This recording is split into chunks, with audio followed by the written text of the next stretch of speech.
buckle up. This is Skip Rides the Troller Coaster number 5, believe it or not. This is where all you viewers, you great fans of Undisputed, get to ask me anything. And I might just respond by saying anything. So let's get to it. Here we go. Question number 1. Marcus from Bowling Green, Kentucky. The last roller coaster, you doubled down, even tripled down, that your Cowboys would face New England in Miami in the Super Bowl. What went wrong? Asked Marcus from Bowling Green, Kentucky. Let's just get this out of the way. I tripled down, Marcus, and I was triple wrong. Where did I go wrong with New England? It was the night that I heard or read via Sports Illustrated that Antonio Brown had texted one of his accusers a threatening text, a group text that leaked onto Sports Illustrated and then came to the attention of one Robert Kraft, the owner of the New England Patriots. That was the beginning of the end of the Patriots dynasty. If Antonio Brown were still eligible to be playing for the New England Patriots right here, right now, they would be here in Miami, on South Beach, in Antonio's hometown, playing in this Super Bowl. I believe that with all my heart and soul. But you know what happened, and you know what happened to both the Patriots and Antonio. Both of them fell hard. And Tom Brady didn't just lose Julian Edelman as his primary target, because Julian obviously needed shoulder surgery, he had cracked ribs, he had a busted knee. I thought N'Keal Harry was going to be a force as a rookie receiver out of Arizona State, and he became a farce.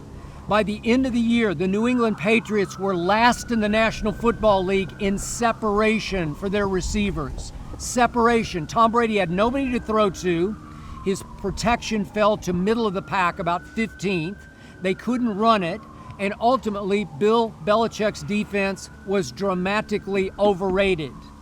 In the end, final regular season game, when the Patriots, I thought, would be here in Miami, had Miami at New England. This is the regular season finale with the 2 seed in the palm of their hands. I believe they could have ultimately gone to Baltimore and beaten the Ravens, as we saw the Titans do. And what happened? Ryan Fitzpatrick, Fitzmagic, he drives the Dolphins against Bill Belichick's vaunted defense 75 yards in 13 plays to score not just a field goal to tie, but a touchdown to win the game and truly end the Patriots dynasty. That was it. They lost their week off. They had one game at home, and obviously it was the Titans, the Cinderella Titans, and that was the end of that story. Antonio Brown, they're here, which brings me to my Cowboys who are not here. In my life, in my career, I have never encountered or tried to figure a more baffling, tormenting, frustrating, inexplicable mess of a football team than my 8-8 Dallas Cowboys. They haunted me all year. On October 20th, they routed the Philadelphia Eagles. It was a mismatch in Dallas, 37-10, and it's Super Bowl, here we come. And they go right up to New York against the Giants, who could be a little dangerous at home, and they routed them, and they looked like a Super Bowl powerhouse. And then it was Minnesota at home on a Sunday night, and this was the turning point in the season of my Dallas Cowboys going to the Super Bowl. With the game on the line, my quarterback, Dak Prescott, completed 6 straight passes. He went from 1st and 10 at his 6-yard line all the way down the field. 6 straight big completions, tour de force completions, and had it 2nd and 2 at the Minnesota 11, needing a touchdown with a minute left to win the game. And the coaches put the game back in the hands of Ezekiel Elliott. They hand it to him and he loses 2, and they hand it to him and he loses a yard, and they flip it to him in the flat, and it goes incomplete. And I'm out of my mind on my floor in the room in which I watch these games, and they devour me and torment my soul. And I lost it because I knew that was the end of my Cowboys. They should have beaten the Vikings. The Vikings were good. The Vikings were on a roll. But they had them because my quarterback was making a case, might just be in the MVP conversation. And they lost by 4 instead of winning by 3. And yet and still, they eventually bounced back with a tour de force game at home against the Rams. The Rams were still pretty good at that point. They ended the Rams season. They annihilated the Rams 44-21. You didn't think that looked like a Super Bowl team? And here we went to Philadelphia. But what do I hear on Wednesday? Oh, Dak can't practice. Thursday, Dak can't practice. Friday, Dak can't practice. Dak's got a busted shoulder, should not have played in Philly in the do or die game. It's for all the marbles. It's for a home playoff game, and my quarterback's got a busted shoulder. What am I supposed to do with that? My instincts were right, and they were just wrong all year. It was not meant to be. And again, I'll admit I overrated my defense. My defense finished 25th in the league in takeaways. That won't work. My defense finished dead last in interceptions. That definitely will not work. You're going nowhere. You're going south, and I don't mean to South Beach. You're just going south. You're going to 8-8 with no takeaways and no interceptions. So in the end,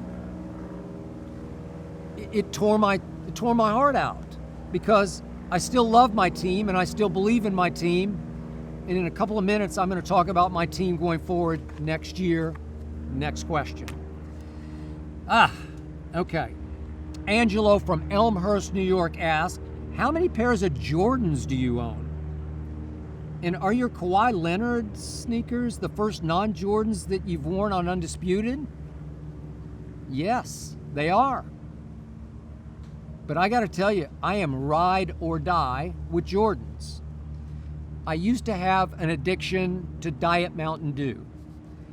And it went a little out of control because I have an obsessive compulsive personality, I am the first to admit. My wife Ernestine began to get on me. Boy, you're sure drinking a lot of dew. Well, I love it. I just like the taste of it. And she'd say, yeah, but it's not great for you. And I said, well, it's my only vice. She said, yeah, but you're using your vice 8 times a day. And I said, yeah, but it's my only one. I'm a fitness freak, but she said, it's way too much caffeine for your heart. It's just not good. So, thanks to Ernestine, I cut that addiction back to just 1 a day, just before Undisputed starts every morning. But I then channeled my addiction, I believe, into another kind of caffeine, my Jordans. Because my Jordans are like pure foot caffeine. I feel hotter. I feel smarter. I feel like I can't lose in these shoes, as I post every Friday, because of my Jordans. I love my Jordans, and I'm probably up to 50-ish Jordans. We've run out of space. We got to get a bigger closet. And that includes my Futures, my Jordan brand sneakers, and all my Jordans, 50-ish. But I must admit that I do love my Kawhis. I've fallen back in love with Kawhi. He was my favorite player for his first 4 years in San Antonio until he sold us out and he quit on us and he quit his way out of town. And then when he did LeBron wrong, he won me completely back over because he just left LeBron and the Lakers low and dry. The Lakers have obviously survived. They have bounced back to life. Rob Pelinka should be the executive of the year. But I'm back in love with Kawhi. And I got to tell you, I know I'm not supposed to say this publicly. I love his sneakers. They're New Balance. I used to run, in my marathon days, I ran in New Balance. New Balance can make a running shoe. Can New Balance make an iconic style sneaker? Well, they did. So here we go. And yet, ride or die with Jordans, except for my Kawhis, which I am wearing as we speak. Next question. Dante, South Bend, Indiana. What was the more impactful experience, covering Michael Jordan's Bulls, speaking of Jordans, or the Dallas Cowboys in Dallas? That is a great question, and thank you, Dante, for that. I wrote 3 books on the Dallas Cowboys. God's Coach, The Boys was the middle one, and Hell Bent. And as I wrote them, I felt like they were writing themselves. And I also told my literary agent, like once a week, if I were writing this as fiction, it would get rejected as implausible and impossible, as just absurd. And yet, as much as I cherish those days of covering the Cowboys, the year of my life was 1998 in Chicago, with the greatest player ever in any sport doing the greatest things on and off the court. And thank you, God, I actually got to know Michael Jordan. And you want to talk about falling head over heels? Incomparable, unmatchable on and off the court. Greatest clutch player ever, greatest leader ever, greatest force ever on the floor in any sport. The things I saw him do in gambling games after practices, shooting left-handed blindfolded free throws for thousands of dollars, just took my breath away. And the whole backdrop, the subplot to the season, the melodrama, was Jordan hated the GM Jerry Krause, who hated the head coach Phil Jackson and wanted to replace him with Tim Floyd, which happened the next year. And Phil Jackson hated the owner Jerry Reinsdorf, and it was just simply a soap opera beyond the Dallas Cowboys, unlike any you could ever write about. And I had the privilege and honor of writing about it every day for the Chicago Tribune, and I will never, ever forget it. Thank you, Michael Jordan. Next question. Noah from Chattanooga, Tennessee. Okay. Skip, tell us about the microwave in your kitchen. That can't be comfortable reaching down there to use that. So this is one of the craziest stories in the history of stories, because thanks to our man Jonathan Berger, who is the driving force of our social media team here at Fox Sports 1, I was apprised that somehow our microwave in our kitchen has become a thing on the internet. It probably deserves its own IG page, the microwave in Skip's kitchen. And the reason this happened was my wife Ernestine has shot videos of me with all my heart and soul, there's no acting involved, firing either a Dak jersey or most recently a Zeke jersey into my trash can and storming out. As our poor little Maltese, my little daughter Hazel, she's just scurrying to the corner because she doesn't understand why Dad is so hot. But in Ernestine's shot was our microwave, which is sort of knee high. I don't know why, but I'll explain it. We live in a beautiful home with a beautiful view of the Pacific Ocean through some beautiful trees. And the most beautiful thing about it is it's about 2 minutes from the Fox studios on Pico and Avenue of the Stars. So at 3:55 in the morning, I can get there in about 2 minutes. But the home we live in was built by a wee woman, a very short woman that we were told is under 5 feet tall. And she specifically personalized the design for her. So the microwave is down, as are all the light switches, they're low. I don't mind it, you just reach a little lower for the light switch. Ernestine and I not one time ever turned to each other and said, gee, this microwave is low, because you just reach down, it's okay. I don't have to get on my knees to reach it, it works. It's really a great microwave. So I'm baffled as to why this became a thing, but I appreciate, Noah, that you're worried about us, but there's no more need to worry. Next question. Mikey from San Diego. if you had to pick one, what is your all-time favorite Kobe Bryant moment on the court? I'm not sure Kobe had a signature moment on the court. Kobe had a signature career. He had signature games, obviously. 81. How about the last game? How about 60 versus Utah, albeit on a So Kobe 50 shots? But how about dropping the mic? So I guess it qualifies on the court. It was after the game. But to say Mamba out, he didn't actually drop it. He sat it down on the hardwood floor. But that's my Kobe moment, is sort of dropping the mic.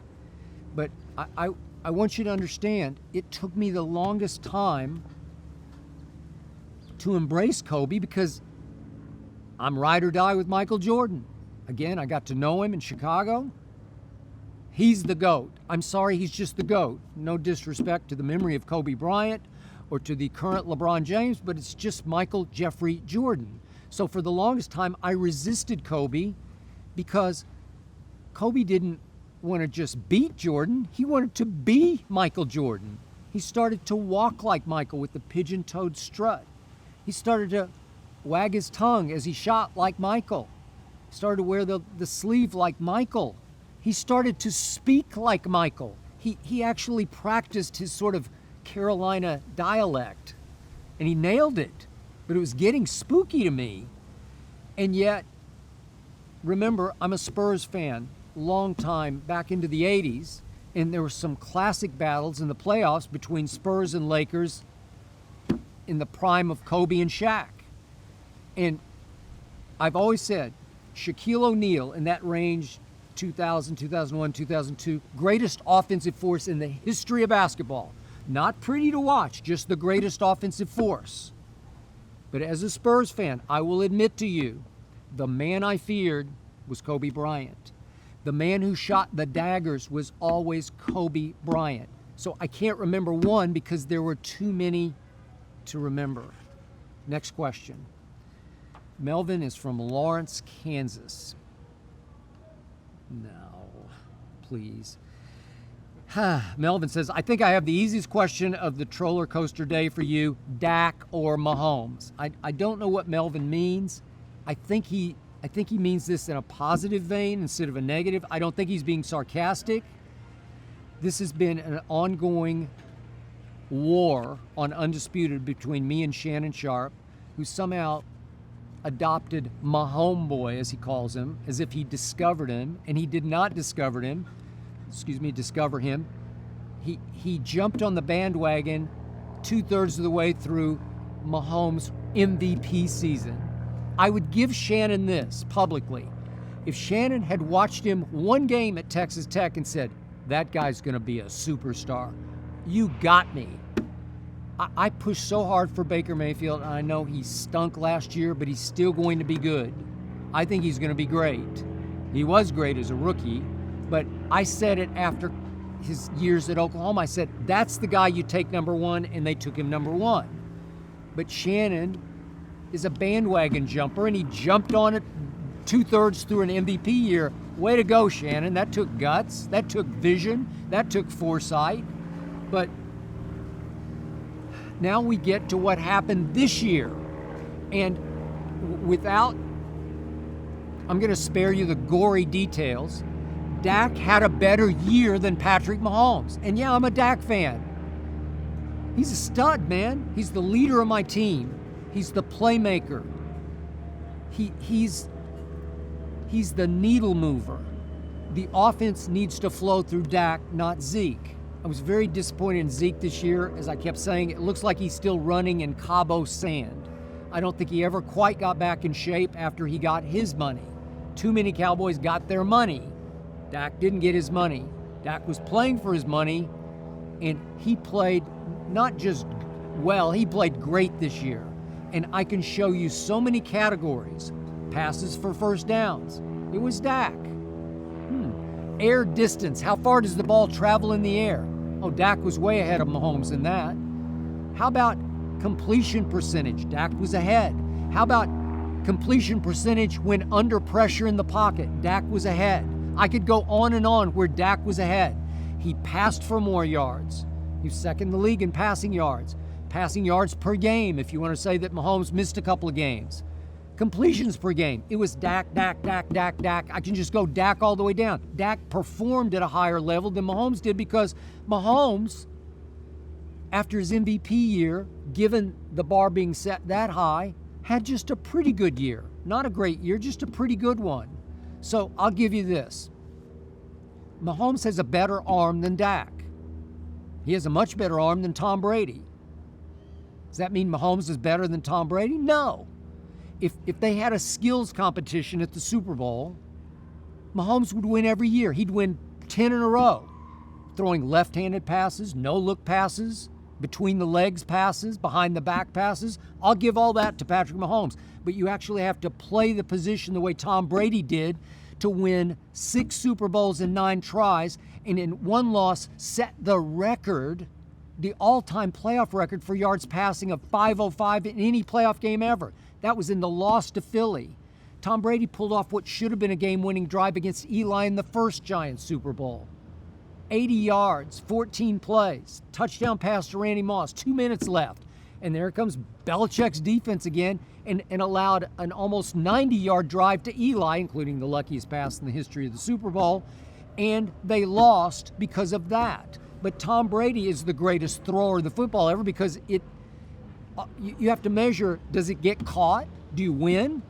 Do you pull off 6 game-winning drives, as Tom Brady has, to win 6 rings? 6 game-winning fourth-quarter drives by Tom Brady to win 6. That's extraordinary. Nobody gives him credit for that. So I get sick and tired of the overhyping the coronation of Patrick Mahomes before he's won squat. So in this case, yeah, Dak had a better year. And by the way, did Mahomes not have a better supporting cast, better weaponry? I mean, Dallas doesn't have Tyreek Hill. It has Amari Cooper, who caught 52 balls at home and 27 on the road because he disappears on the road. Jason Witten should have retired a year ago. Does Dak have a Travis Kelce? No, he doesn't have a Does he have a Mecole Hardman? No. Do I have to go on? I can just keep going. Does Dak have, or did he have last year, an Andy Reid who's judged by Pro Football Focus to be the best play caller in football over the last 2 years? No. He had Jason Garrett, Kellen Moore. I don't know. It's just not the same. It's not a fair fight. Degree of difficulty much higher for Dak, so I'm ride or die with Dak. Next question. David from Chicago. Interesting. If you had a time machine, what one play in the NFL or NBA would you most want to change the result of? Great question. Glad you asked it. Okay, the obvious one for me is the Ray Allen shot. It killed me. It tore my heart out. I still haven't recovered from it because it saved LeBron's legacy. I'm talking about Game 6 of the 2013 NBA Finals in Miami, San Antonio at Miami. My Spurs are up 5 with 18 seconds left, and my man Kawhi missed a free throw, and it left the gate that much open. And you know the rest of the story. LeBron comes down and LeBricks a 3 to tie. Long rebound that Chris Bosh goes and tracks down because Tim Duncan was not in the game for 3-point defense purposes. And Chris Bosh makes a slick dish to the corner to Ray Allen, who managed to snap his feet back behind the line, and he swished it from the corner nearly at the buzzer to tie the game and send it to overtime and save LeBron's legacy, because without that shot, it's do or die. If it misses, if it lips out, Spurs win. LeBron is now 2-7 in the NBA Finals, and somehow 2-7 sounds a lot worse than 3-6 to me. But I got one more for you, and this is for longtime, diehard Cowboy fans or 49er fans. This is an even better one for me. You may or may not remember a receiver for the Dallas Cowboys named Drew Pearson. He should be in the Hall of Fame, and he got jilted again a couple of weeks back, and it just crushed his soul. You want to talk about all-time great and clutch? Drew Pearson. So I am covering the game the 1982 January NFC Championship game at Candlestick Park. It's now known as the catch game. Joe Montana to Dwight Clark for the touchdown that put them ahead 28-27. Little known fact, Dallas got the ball back. Another little known fact, Dallas not only got the ball back, but on first down, poor Danny White, who was having such a hard time living up to filling the shoes of Roger Staubach, my all-time favorite Cowboy. Danny White hit Drew Pearson with a pass that was gone for a touchdown, and a rookie out of Missouri named Eric Wright reaches out and horse collar tackles Drew Pearson and yanks him down, a play that now would send flags flying from all across the field because it's illegal to tackle horse collar with the back of the shoulder pads. But he pulled him down by the nape of the back of the neck. It saved the game. It immortalized the catch because that would have been Drew Pearson's catch. Drew Pearson made a bunch. He caught the Hail Mary from Roger Staubach that became that named the play the Hail Mary. Drew Pearson would now be in the Hall of Fame. The Cowboys would have won another Super Bowl because they would have crushed the Cincinnati Bengals that Montana and company went on to crush. And I don't know what would have happened to Montana. He wouldn't have gotten to that first Super Bowl. So if I could go back in my time machine for Drew Pearson's sake, because he's a great man and a great player who belongs in the Hall of Fame, I would change that play and I would change NFL history. Next question. Ingrid from West Palm Beach, Florida. Came to the show, she means here in Miami on South Beach, Loomis Park. She came to the show on Tuesday, says Ingrid, and it really seems like you are passionate about the meet and greet with fans, which is after the show. Why is that? Thank you, Ingrid, for asking. The meet and greets for me when we take the show on the road, which hasn't been all that often, are much more important than the show. This is just the way I'm built, and I'm a weird mix this way, but I love to talk sports with people who love sports, and I especially love to do it with people who love Undisputed. So I have a battle on weekends occasionally. Used to happen when Ernestine and my wife Ernestine and I lived in New York. We'd walk down 8th Avenue to the movie theaters on 42nd Street, and invariably, we would get stopped by somebody who wanted to talk Cowboys or Giants or LeBron or somebody that wanted to talk something that we said in those days on First Take, now on Undisputed. And I will stop and be late to the movie to do that because those people are invested in us, and so I'm going to invest back. I'm going to pay back people who come to our show here on South Beach and wait an hour in line to sit for 2.5 hours watching Undisputed, and then I shouldn't give them 1 minute each because I give everybody at least a minute, maybe more depending if they have something they want to banter with me on. And I have done these meet and greets all over this country for, what are we going on, 16, 17 years? I'm going to knock on this wood. Not once have I had an incident, which you would say, I need security to come get this guy or this woman or whatever. Not one time. Everybody comes with high spirits, but good spirits. A lot of people want to spar. You're too hard on LeBron. You're too hard on the Eagles. You're too whatever. And yet, it's always in good spirits, and it's always dear to my heart, and we always agree to disagree. But you're our lifeblood. You're it. And I'm a weird mix because I can be a little reserved and shy off camera. I'm not an actor. I don't go try to take over rooms. But if you come and you want to talk sports with me or talk Undisputed with me, I will talk to you because I love you. Thank you, Ingrid, for that question. Next, Mike from Boston. What uniform is Tom Brady wearing on week 1 of next year's NFL season? I believe he's going to be wearing the powder blue and gold of the Los Angeles Chargers. And if that happens, you better look out for those Chargers, because they just well might be in Super Bowl 55 next year in Tampa, Florida. Next question. Marvin from Hollywood, Florida. First it was Skip, then it was Drip, now it's Whip Bayless with 3 question marks. Yep. So Marvin's from Hollywood, Florida. So I have gone from Hollywood, California to Hollywood, Florida. And that is thanks to my friend Lil Wayne. I have known Lil Wayne for a long time. We seem to get closer by the year. I know it's bizarre. I know it's almost inexplicable. I know it's almost incomprehensible to some people, but he is my brother, and vice versa. I love that man's heart. I love his passion for sports and for music. I wish, in a way, I could be Lil Wayne, and maybe there's a part of him that wishes he could be on Undisputed. Maybe that's the deeper connection. Obviously, we sort of came from opposite ends of the earth, but we have a deep bond.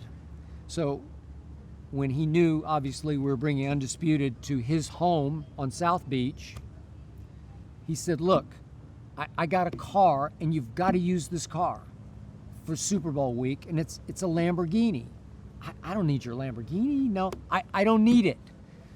It's a gift. It's just a toy, and I want you to have it for Super Bowl week. And he tells me the story that he played a gig, you might recently remember, in Saudi Arabia. And he was told he had to meet with a man that you have to refer to as Your Excellency. He wasn't sure what his rank was, his status in Saudi Arabia, but he was a big deal.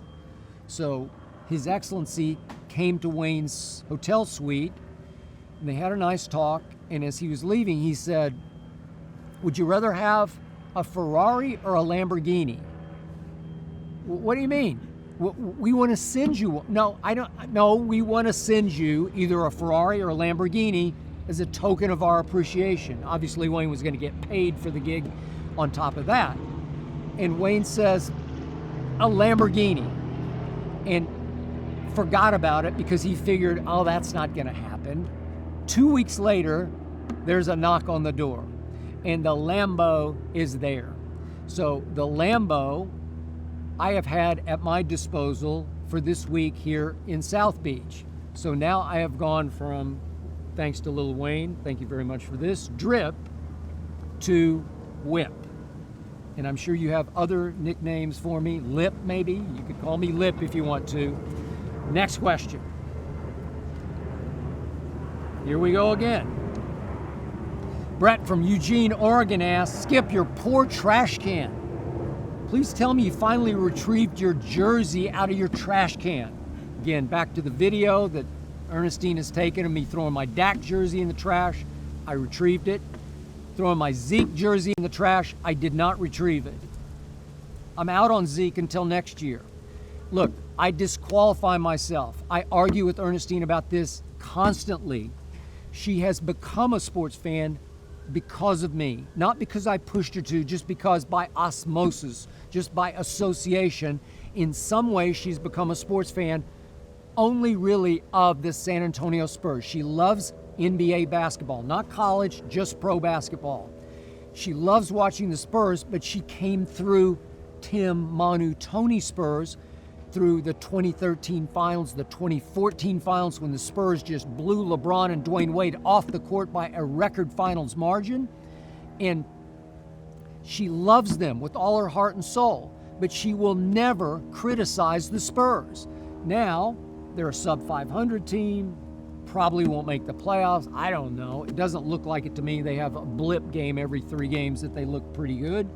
Look like Zion's team is going to make the playoffs to me in the A spot. But the point is, if I yell and scream at the TV during a Spurs game, DeMar DeRozan, what are you doing? That's not how Spur plays basketball. She gets all over me. Leave them alone. Let them be.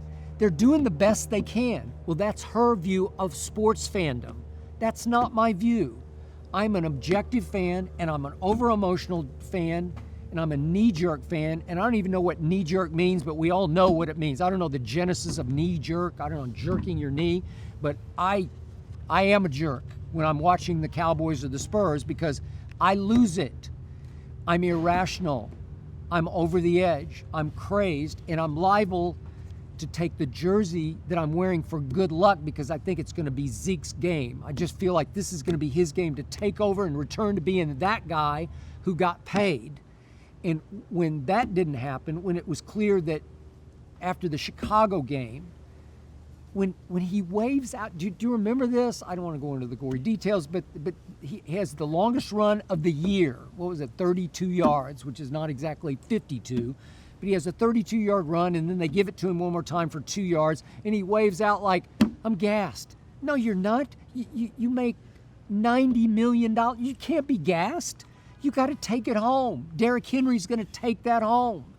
And he waved out, and that was the night. I threw my jersey in the trash. Over emotional, irrational. Yeah, it is. But I'm an objective fan, and that's the way I follow my teams. And I will possibly buy a new Zeke jersey because that one's tarnished. That one, it's bad luck. It turned into a bad luck 21. So I got to get a new one. This was now I get my Dak jersey mixed up. I think this was a white one with blue numerals. So I got to get a dark blue one with white next year. I'll do that for next year, but it's gone. Sorry. Leandro from Crenshaw, California. This is deep. Hang with me on this one. What does your own version of Mamba mentality look like? Look, we're all still raw from the tragic passing of a bona fide leading man superstar that we had all come to love. We'd watched him grow up and grow through his problems and become a man, a leading man. And it tore us up when we lost Kobe Bryant in a tragic accident way, way before his time at age 41. And we all try to deal with it in different ways, but I still love what Richard Sherman said early in Super Bowl week. And he knew Kobe very well. Kobe had become a mentor to him. It seemed like Kobe had become a mentor to dozens of players in all sports. But Richard Sherman idolized Kobe and honored his advice. And Richard said, yeah, I was down in the dumps and thought I couldn't go on for a couple of days. And then I woke up today, this is early in Super Bowl week, and I thought, Kobe would just say to me, don't be a baby. Man up. Go play this game. Do it in my honor. The truth is, if we could all snap our fingers and have him for 1 minute back on this planet, he'd tell everybody, just stop it. Go on. This happens. This is life. This is real, hard life. But it happens, and we've all had it happen in our lives in different ways, shapes, and form. It's just this was Kobe. We thought he's invincible. He can't go at 41 in a helicopter accident. He lives in helicopters. He has his whole life. It can't happen. Not with his 13-year-old daughter. That can't happen. It's just unthinkable. But it did, and you know it happens. And Snoop was on our show here at the Super Bowl, and he said, and I loved it, you got to honor God too. And I don't know what you believe, and I'm not trying to impose my value system on you, but I do believe in a higher power like Snoop. And there's some plan that you can't explain, mysterious ways. I don't know, but you have to fight on. So when you ask me my Mamba mentality, that's what I taught myself growing up. I've talked about this, I've written about it in the Here I Am piece that's on my Facebook page. I had a rough upbringing. Every Friday and Saturday night, I spent the night with some friends somewhere because I didn't want to be at home. So I kind of, from age 14 on, I raised myself. And I taught myself, life is great, but life is hard. And you have to keep fighting. I'm a fighter. You know me if you watch Undisputed. I fight. I fight with all my heart and soul. If my Cowboys lose, I'm actually at my best, because I'm going to fight like Shannon's never seen before. I will fight back. And my wife Ernestine lost her mom 4 years ago, and she's still having a hard time with it. And I always remind her, what did your mother always tell you? Pick yourself up by your bootstraps. That was her mom's favorite saying. Pick yourself up and go on. Her mom raised her to be strong. She's the youngest daughter. Be strong, fight, go forward, with or without your mother. And that's my message. We just have to fight on and honor the memory and be fueled by the memory. And that's, that Kobe really didn't have Mamba mentality. That's Kobe. That's just how he was born and raised. And that's what I love the most about Kobe being Bryant. Next question. In what ways do you have to adjust to debating Shannon Sharpe when you have a live audience who's also there? Okay, interesting. Deep question again. Again, we haven't taken this show on the road all that much. Completely different debate dynamic on the road. With the live audience, I thrive on it. It took Shannon a while to get comfortable with it, but I'm not just debating Shannon anymore. I'm debating the audience. So the rhythm gets disrupted, because if they boo my answer, I'm going to fight them also. Boo you, boo you. And Shannon gets thrown because he's going to have to wait. And sometimes they cheer or boo so loudly, you just have to stop down before you respond. So everything gets to be awkward and disruptive, but it's great. And I feel like we've had some of our best debates, but they have punctuation where we're also debating the audience. And if I had my druthers, we would have a live studio audience every day in Los Angeles. But it's just hard because we kick off at 6:30 a.m. Pacific time, and we probably couldn't get the liveliest audience like we do here in the East Coast time zone, the way we do there. And speaking of that, 9:30 a.m. Eastern is actually 9:30 a.m. Eastern for you this week. It's actually that, because I've said before, I keep all my clocks and watches at home on East Coast time because I have to get up at 2 a.m. And it's unholy. It's not livable to get up at 2 o'clock in the morning unless you think it's 5 o'clock in the morning, because for all those years at ESPN, I got up at 5 every day for, 15 years. So in this case, I'm in the East now, and the difference is that it feels like I have 3 extra hours every day. It's the craziest phenomenon. I feel like I can live again because I get up at 5, which seems like the actual start of an early morning instead of the middle of the night. And then at night, when at home, I make Ernestine cook my dinner, or not make her, she does cook. She loves to cook my dinner. She actually orders my dinner most of the time, but the point is, I need to eat by 4 or 5 o'clock because on East Coast time, it's 7 or 8 o'clock. And I need to get to bed by 9 to get up at 2. So here, I'm actually living like a human being, and I love it. And I wish we could live this life every day until I think about the weather here. And it's a beautiful day in South Beach, but it's a little humid, and it gets a little windy, and it gets a little rainy. And I gotta tell you, I'm LA all day, even if it requires me to get up at 2 a.m. That's it for hashtag Skip Rides the Troller Coaster number 5. I thank you for watching. I look forward to seeing you again every weekday from 9:30 to noon Eastern Time on Fox Sports 1. Over and out. Thank you for watching. You can subscribe here to get the latest from the show, and be sure to check out more of the best clips from Undisputed, or go watch a few other segments from our other shows on FS1.